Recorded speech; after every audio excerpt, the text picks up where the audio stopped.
रहीम, ये lecture number 8 part number 8 UET Peshawar summer classes differential equation का case number 2 पढ़ेंगे। हम सबसे पहले एक होमोजेनियस इक्वेशन लेंगे, D X by D T is equal to A X के बराबर है। ये आपका होमोजेनियस इक्वेशन है।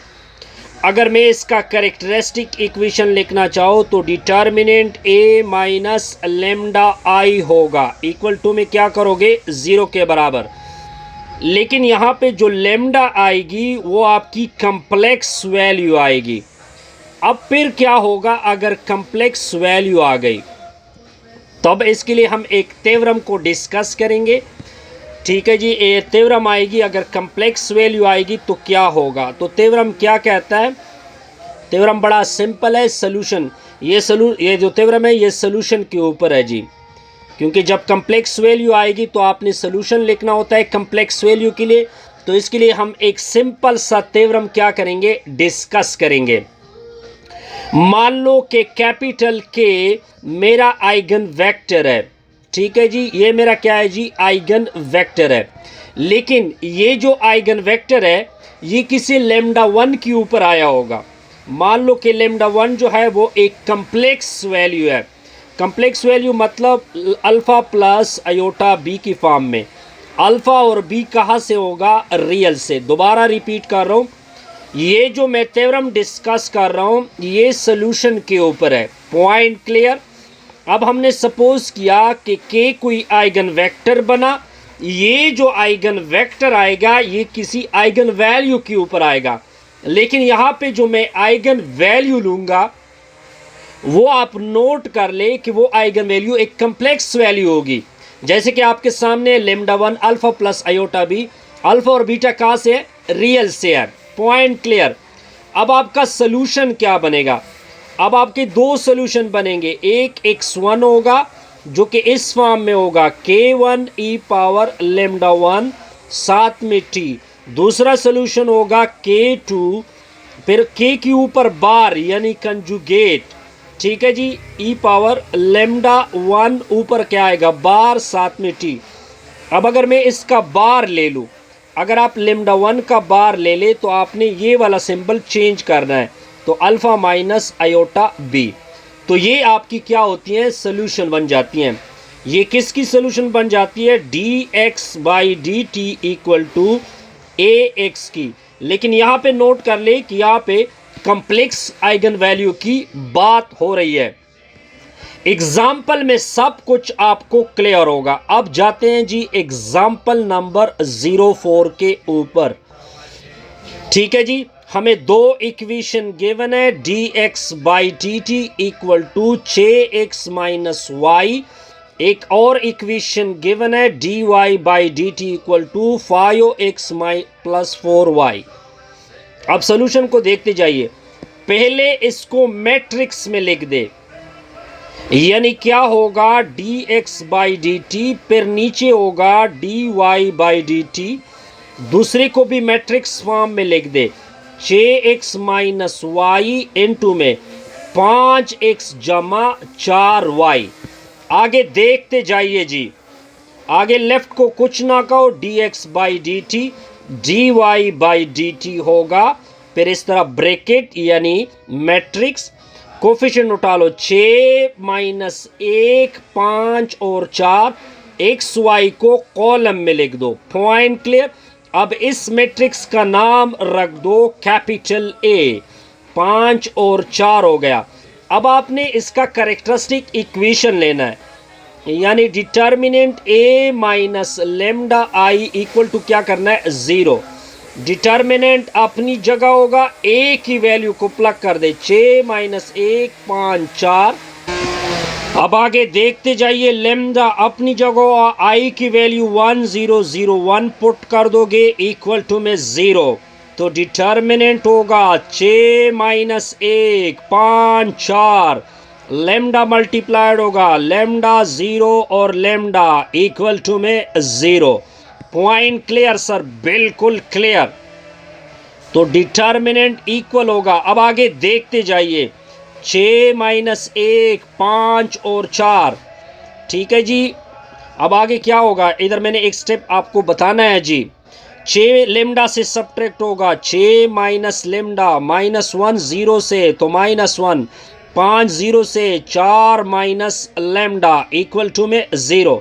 इसका डिटर्मिनेंट निकाल दो, ये दोनों आपस में मल्टीप्लाइड, 4 माइनस लेमडा, ये दोनों आपस में मल्टीप्लाइड, -5 दरमियान में 0। 6 मल्टीप्लाइड होगा दोनों के साथ, माइनस लेमडा मल्टीप्लाइड होगा दोनों के साथ, +5 इक्वल टू 0। आ जाएगा 24 -6 लेमडा -4 लेमडा प्लस लेमडा का स्क्वायर +5 इक्वल टू 0। आगे कैलकुलेशन देखते जाइए। आगे आएगा लेमडा का स्क्वायर -6 -4 -10 लेमडा, इससे आएगा 29, कितना आएगा +29 इक्वल टू में 0।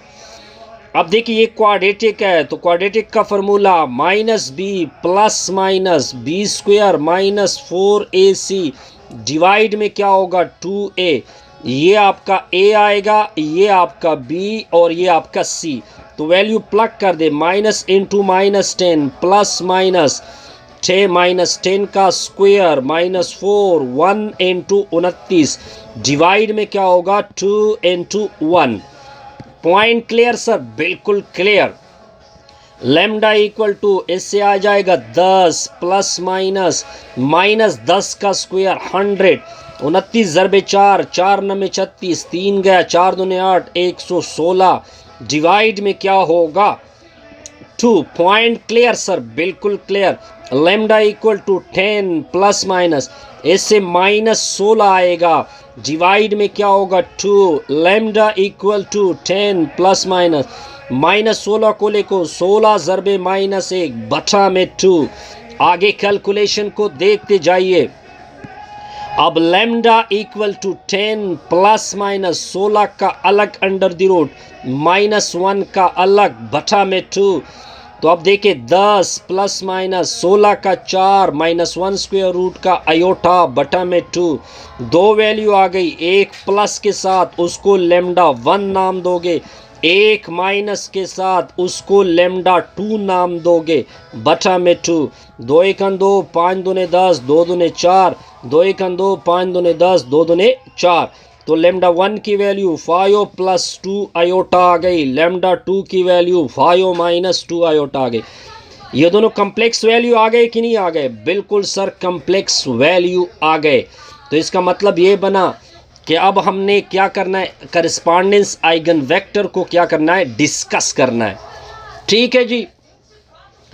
तो पहले अगर मैं इसका सलूशन लिख दूं तो पहले मैं क्या करूंगा, इसका मैं आइगन वेक्टर को क्या करूंगा, फाइंड करूंगा। तो अब मैं आइगन वेक्टर की तरफ जा रहा हूं जी। आइगन वेक्टर किस तरह होते हैं वो देखते जाइए। आइगन वेक्टर, अब आपने क्या करना है सर, पहली वाली लेमडा को उठा लोगे, यानी लेमडा 1 उठा लो, 5 + 2 आयोटा। अब इक्वेशन क्या लोगे, a minus lambda I into में कैपिटल के इक्वल टू में 0। a की वैल्यू को प्लग कर दो, a की वैल्यू को क्या कर दो, प्लग कर दो, प्लग। a की वैल्यू क्या थी, 6 -1 5 और 4। लेमडा की वैल्यू हमने क्या ली, 5 + 2 आयोटा। k की वैल्यू K1 और K2 इक्वल टू में ये 0 मतलब 0 और 0।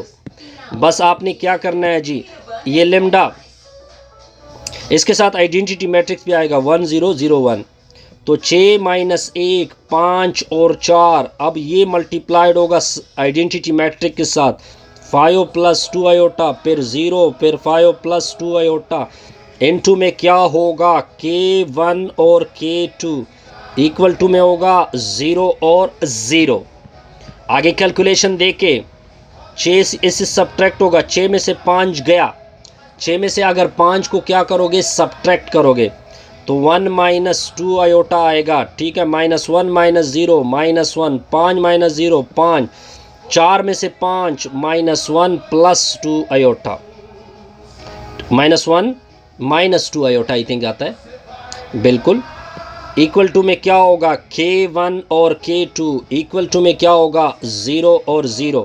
ये इसके साथ मल्टीप्लाई तो मल्टीप्लिकेशन तो कर सकते हैं 1 माइनस 2 आयोटा इंटू K1 फिर माइनस K2 इक्वल टू में ये फर्स्ट 0 की इक्वल आएगा, फिर 5K फिर प्लस इससे नेगेटिव कॉमन होगा, ठीक है जी 1 प्लस 2 आयोटा इंटू में K2 इक्वल टू में 0। आगे देखते जाइए, आगे देखें। अब आपने करना क्या है जी, अगर मैं इसको सॉल्व कर दूं, अगर मैं इसको क्या कर दूं सॉल्व कर दूं, तो आप इससे वैल्यू क्या कर सकते हैं निकाल सकते हैं जी। सिंपल इससे क्या आएगा, मैं इसको सॉल्व करूंगा तो मैं इसका रिज़ल्ट लिखूंगा, इसको सॉल्व कर सकते हैं आप लोग, दो इक्वेशन को आप सॉल्व कर सकते हैं, तो ये 1 माइनस 2 आयोटा आ जाएगा, ठीक है, साथ में K1, ठीक है जी। अब आपका वेक्टर क्या आएगा, अब आपने करना क्या है जी, तो आपका वेक्टर यानी K आ जाएगा, क्या था K1 और K2, K1 तो K1 है जी, K2 की वैल्यू 1 माइनस 2 आयोटा N2 में क्या है K1, ठीक है जी। अब K1 को क्या करोगे कॉमन करोगे, इधर मैंने साइड पे K1 कॉमन किया 1 माइनस 2 आयोटा, ये आपका रिक्वायर्ड वेक्टर आएगा। अब दूसरा आप खुद निकाल दे, ठीक है जी, मैं K2 की डायरेक्ट वैल्यू आपको बता रहा हूँ जी, तो K2 आपने बताना है जी, K2 की वैल्यू आएगी 1 प्लस 2 आयोटा, N2 में क्या आएगा K1 आएगा, ठीक है जी। अब आप हमने इसका क्या निकालना है, हमने इसका सलूशन लिखना है, तो सलूशन मैंने बताया था कि x1 लिखोगे, ठीक है जी, पहले आपने K1 लिखना है, ठीक है जी, फिर e पावर लेमडा 1 t होता है, ठीक हो गया जी, फिर आपने C2 लिखना है, e पावर लेमडा 2 का बार होता है, लेमडा 1 का क्या होता है बार होता है, साथ में t होता है। अब आप x1 K1 की वैल्यू क्या आ चुकी है, यानी फर्स्ट वेक्टर आपका क्या आ चुका है, तो 1 माइनस 2i, इसके साथ C1 होता है, C1 लिखोगे e power 5 plus 2 iota into T, फिर आप C2 को छोड़ दो, e पावर इसका बार ले लो, 5 प्लस 2 का बार क्या होता है -5 माइनस 2 आयोटा इंटू में t होता है, ठीक है जी। ये आपका और साथ में आपका दूसरा मैट्रिक्स आएगा, यानी 1 प्लस 1 2 आयोटा, ये आपका रिक्वायर्ड क्या होता है सॉल्यूशन आता है, ठीक है जी।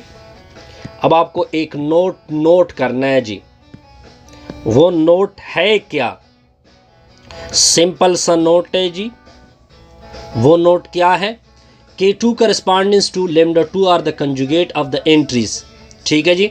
अगर यानी फॉर एग्जांपल K2 यानी सेकंड जो आपका वेक्टर आया था वो किसके करस्पॉन्डेंस आया था, लेमडा 2 के करस्पॉन्डेंस, ठीक है जी।